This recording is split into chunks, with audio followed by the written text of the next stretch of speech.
Allahu Allah, Allahu Allah, Allahu Allah, Allahu Allah, Allah.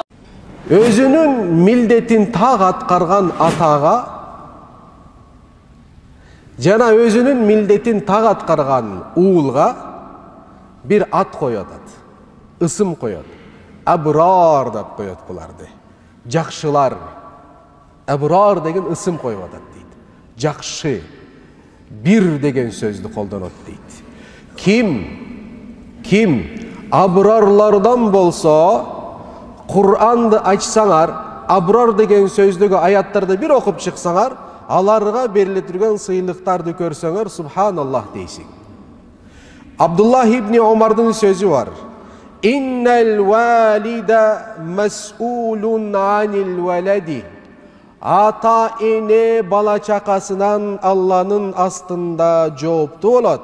Ва иннал валада мас'улун анил валиди.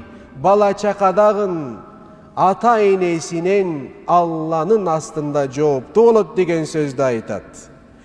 Демек бул жерде жооптуу болот деген сөздү кандай түшүнөбүз дегенде, ата эненин балдарга карата болгон жооптулугу аларга эң жакшы татыктуу даражада мамиле кылуусу болуп эсептелет. Бала чаканын болсо ата энесине карата болгон жоопкерчилиги аларга эң татыктуу даражада адептүү болот дейт. Адептүү болот. Тилекке каршы азыр биздин үй бүлөлөрдө адептүүлүк жоголуп баратат. Кээ бир үй бүлөлөрдө адептүүлүк такыр эле жок.